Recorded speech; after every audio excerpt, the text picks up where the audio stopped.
Iran ने अपने ऊपर हुए हमले का पलटवार करते हुए अमेरिका के एयरबेस पर हमला कर दिया है। देखिए, मैंने आपसे बोला था कई दिन पहले कि डोनाल्ड ट्रंप बातें तो बड़ी बड़ी कर रहे हैं कि हमारे और ईरान के बीच समझौता होने वाला है और ये ऐतिहासिक समझौता है। दुनिया देखेगी कि हमने किस तरह से ईरान के साथ समझौता किया। ईरान अपना यूरेनियम हमें दे देगा, परमाणु प्रोग्राम बंद कर देगा, स्टेट ऑफ हॉर्मुज खोल देगा। पिछले 3-4 दिनों से तो ऐसी खबरें आ रही थी डोनाल्ड ट्रंप की तरफ से कि जैसे ईरान और अमेरिका के बीच बिल्कुल समझौता हो ही चुका है, बस आखिरी सिग्नेचर होना बाकी है। लेकिन इसी बीच अमेरिका ने ईरान के ऊपर हमले कर दिए। देखिए, मैं आपसे पहले भी कह चुका हूं और आज भी कह रहा हूं कि यह जंग एक बार फिर से अमेरिका ईरान के साथ जरूर लड़ेगा। हज तक का इंतजार कर रहा था डोनाल्ड ट्रंप, क्योंकि सऊदी अरब एक ऐसा क्षेत्र है अमेरिका के लिए जिसके बिना ईरान के ऊपर हमले करना पॉसिबल नहीं है। कई सारी मीडिया रिपोर्ट्स में ऐसा दावा किया गया था कि सऊदी अरब ने कथित तौर पर अमेरिका से यह बात बोली थी कि अभी हज का सीजन चल रहा है, दुनिया भर से बहुत सारे मुसलमान सऊदी अरब के अंदर मौजूद हैं, जब तक हज का सीजन चल रहा है आप ईरान के ऊपर हमला करने की कोशिश करना भी मत। ऐसी बहुत सारी रिपोर्ट्स सामने आई थी। लेकिन अब कल हज खत्म हो चुका है और आज सुबह के वक्त में ही अमेरिका की तरफ से ईरान के ऊपर हमले कर दिए गए हैं। दरअसल लोकल समय के मुताबिक रात तकरीबन 1:30 बजे बंदर अब्बास शहर के पूर्वी हिस्से में एक बड़ा सैन्य हवाई हमला अमेरिका की तरफ से किया गया। बंदर अब्बास में एक के बाद एक 3 बड़े धमाकों की खबरें सामने आई। अमेरिका की सेना ने यह हमले कुवैत के एयरबेस से अपने लड़ाकू विमानों को उड़ाकर ईरान के बंदर अब्बास में किए थे। साथ ही साथ ऐसी भी खबरें हैं कि लगातार एक के बाद एक 5 ड्रोन अटैक भी ईरान के एरिया में अमेरिका की सेना ने किए, जिसके जवाब में अब ईरान ने पलटवार करते हुए कुवैत के अंदर बने हुए अमेरिका के एयरबेस पर हमला कर दिया है। ईरान की तस्नीम न्यूज एजेंसी की रिपोर्ट के मुताबिक अमेरिका ने जिस एयरबेस का इस्तेमाल करके ईरान की बंदर अब्बास में हमले किए थे, ईरान ने उसी एयरबेस को निशाना बनाया है जो कुवैत के अंदर मौजूद है। ईरान की तरफ से एक बार फिर से खुली धमकी दे दी गई है कि अगर अब दोबारा से अमेरिका की सेना ने हमारे ऊपर हमला किया और जिस एरिया से हमारे ऊपर हमला हुआ, हम उस देश को निशाना बनाएंगे और अमेरिका के उस देश के ठिकाने को भी निशाना बनाएंगे और इस बार खतरनाक जवाब दिया जाएगा। फिलहाल आईआरजीसी ने दावा किया है कि हमने अपने ऊपर हुए हमले का पलटवार उस सैन्य ठिकाने पर अमेरिका के कर दिया है जहां से अमेरिका ने हमारे ऊपर हमला किया था।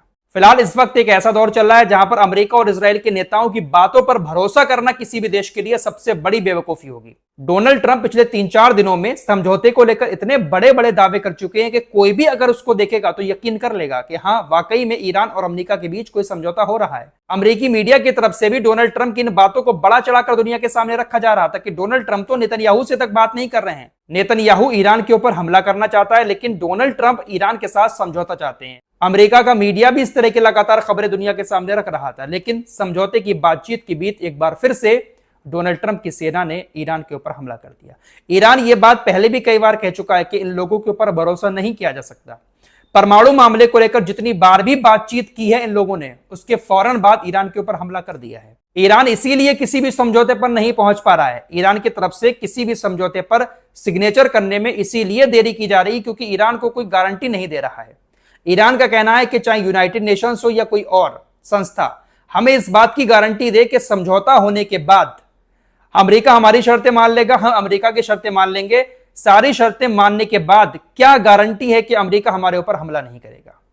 ईरान को यह बात अच्छे से मालूम है कि अगर हम अपना यूरेनियम अमेरिका को दे भी देते हैं, लेकिन फिर भी अमेरिका खामोश नहीं बैठेगा। यूरेनियम लेने के बाद फिर हमारे ऊपर हमला करेगा। ईरान अब से नहीं, काफी टाइम से अमेरिका और इजराइल की चालों को देख रहा है, इसलिए ईरान इस बार राजी ही नहीं हो रहा है। ईरान को यह बात अच्छे से मालूम है कि इनसे दोस्ती करके भी ईरान को ही नुकसान है और दुश्मनी में तो नुकसान हो ही रहा है। तो ईरान के लिए ऐसी दोस्ती से दुश्मनी ही सही, जहां पर दुश्मन को कम से कम पलटकर जवाब तो दिया जाता है।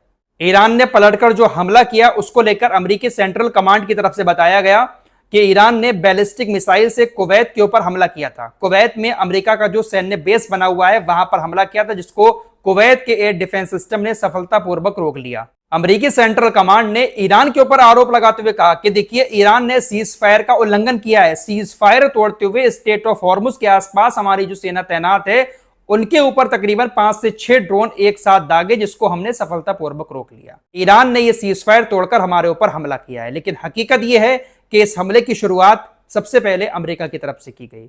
2-3 दिन पहले भी अमेरिका ने हमला किया था ईरान के कुछ जगहों पर और कहा था कि हमने सेल्फ डिफेंस में यह हमला किया है, अपने सैनिकों की जान बचाने के लिए हमने ईरान की उन जगहों पर हमला किया जहां से ईरान की नौसेना हमारे सैनिकों के ऊपर हमला करने के लिए मिसाइलें तैनात कर रही थी। साथ ही साथ हमारी नौसेना ने ईरान के उन स्पीड बोट को निशाना बनाया जो स्पीड बोट समुद्र में बारूदी सुरंगें बिछा रही थी। इस तरह का बहाना करके अमेरिका की तरफ से सेल्फ डिफेंस में हमला किया गया था। उस पर ईरान की तरफ से कोई पलटवार नहीं किया गया। लेकिन आज जब अमेरिका ने कुवैत में बने हुए अपने सैन्य अड्डे का इस्तेमाल करके कुवैत के एयर स्पेस से ईरान के बंदर अब्बास में धमाके किए, तो उसका पलटवार करते हुए ईरान ने कुवैत के ऊपर हमला किया। फिलहाल इस तरह के हमलों के बीच एक बार फिर से स्ट्रेट ऑफ हॉर्मुज में जहाजों की आवाजाही पूरी तरह से ठप हो चुकी है। इन हमलों के बाद स्ट्रेट ऑफ हॉर्मुज के पास बहुत सारे जहाज अभी भी फंसे हुए हैं। अमेरिका की नौसेना वहां पर अभी भी तैनात है। अमेरिका की नौसेना पर ईरान की तरफ से भी हमले किए जा रहे हैं और अमेरिकी नौसेना भी कहीं ना कहीं ईरान की नौसेना के ऊपर हमला कर रही है, जिसकी वजह से स्ट्रेट ऑफ हॉर्मुज में जहाजों की आवाजाही एक बार फिर से ठप हो चुकी है। वैसे पिछले 24 से 48 घंटे में बहुत सारे जहाज गुजरे हैं स्ट्रेट ऑफ हॉर्मुज से। ईरान ने वो जो नया नियम लागू किया है कि हम सिर्फ पर्यावरण टैक्स लेंगे, हम टोल टैक्स नहीं वसूलेंगे, सिर्फ समुद्र में पर्यावरण की देखभाल के लिए शिपिंग कंपनियों से टोल लेंगे। उसी के तहत बहुत सारे जहाज गुजरे, लेकिन एक बार फिर से मामला बिगड़ गया है और हो सकता है कि बहुत जल्दी अमेरिका की तरफ से बड़े हमले ईरान के ऊपर कर दिए जाएं। फिलहाल स्ट्रेट ऑफ हॉर्मुज को लेकर ईरान का यह कहना है कि देखिए, स्ट्रेट ऑफ हॉर्मुज हमारे कंट्रोल में रहेगा और यहां पर नियम हमारे और ओमान के चलेंगे। हम दोनों देश मिलकर स्ट्रेट ऑफ हॉर्मुज को चलाएंगे। यहां से जो भी पैसा आएगा उसका इस्तेमाल दोनों देश करेंगे। इस बात को लेकर डोनाल्ड ट्रंप ने ओमान को उड़ाने की धमकी दे दी है। ट्रंप ने कहा कि ओमान को बाकी देशों की तरह व्यवहार करना होगा, वरना हमें उन्हें उड़ाना पड़ेगा। वे ये बात समझते हैं। ट्रंप ओमान को खुली उड़ाने की धमकी दे रहे हैं कि अगर आप स्ट्रेट ऑफ हॉर्मुज में ईरान के साथ मिलकर कंट्रोल करने की कोशिश करेंगे तो हम आपको उड़ा देंगे। फिलहाल अमेरिका और इजराइल ये दोनों वो देश हैं जिनकी ना दोस्ती अच्छी और ना ही दुश्मनी अच्छी। फिलहाल सीज फायर यहां पर चल तो रहा है, लेकिन सिर्फ नाम का है। हमले लगातार जारी हैं, जैसे कि लेबनान के बॉर्डर पर सीज फायर है 45 दिन का, लेकिन पिछले 24 घंटे की रिपोर्ट सामने आई जिसमें बताया गया है कि लेबनान पर इजरायली हमलों में महज 24 घंटे में 56 लोग मारे गए हैं, 103 घायल हो गए हैं। इजराइल की सेना ने लेबनान की जहरानी नदी के दक्षिण में मौजूद सभी लोगों को बड़े पैमाने पर निकलने का आदेश दिया है। इजराइल की सेना ने सीमा से 25 मील उत्तर तक फैले हुए पूरे क्षेत्र को युद्ध क्षेत्र घोषित कर दिया है। उस एरिया को भी युद्ध क्षेत्र बताती है इजराइल की सेना, जहां पर आम लोग रह रहे होते हैं। जैसे गाजा के अंदर हमास के नाम पर आम लोगों के इलाकों को तबाह कर दिया, ऐसे ही लेबनान के अंदर भी इजराइल की सेना कर रही है। देखिए, डोनाल्ड ट्रंप एक बार इजराइल के साथ मिलकर ईरान के ऊपर हमला करने की कोशिश तो करेंगे, क्योंकि अभी तक खुलकर पूरी तरह से डोनाल्ड ट्रंप ने अपनी जीत का ऐलान नहीं किया है। बातें बड़ी बड़ी की जा रही हैं, लेकिन हर बात का मुंहतोड़ जवाब ईरान की तरफ से दे दिया जाता है। जीत का ऐलान डोनाल्ड ट्रंप की तरफ से किया जाता है, फौरन पलटकर ईरान उसका जवाब दे देता है। पूरी दुनिया की नजर में यह बात आ चुकी है कि डोनाल्ड ट्रंप सिर्फ और सिर्फ झूठी तसल्लियां अमेरिका के लोगों को दे रहे हैं और दुनिया के सामने अपनी झूठी तारीफ कर रहे हैं। इसलिए डोनाल्ड ट्रंप एक मौके की तलाश में और हैं कि कैसे भी करके दुनिया को यह दिख जाए कि अमेरिका ने ईरान को कहीं ना कहीं हरा दिया। लेकिन इतना आसान है नहीं अमेरिका के लिए। अमेरिकी मीडिया की रिपोर्ट सामने आई जिसमें यह बात बताई गई है कि अमेरिका ने ईरान के साथ इस जंग के दौरान इतनी सारी मिसाइलों का इस्तेमाल किया है कि जो अमेरिका के मिसाइल भंडार है उनको भरने में तकरीबन 3 से 5 साल का टाइम लग सकता है। रिपोर्ट में कहा गया है कि Tomahawk cruise missile, patriot interceptor और थार्ड सिस्टम का भंडार काफी हद तक कम हो गया है। ट्रंप के शासनकाल में रक्षा बजट को बढ़ाकर कितना भी कर दिया जाए, लेकिन इसके बावजूद भी कई साल अभी इन तमाम मिसाइल भंडारों को भरने में लग सकते हैं।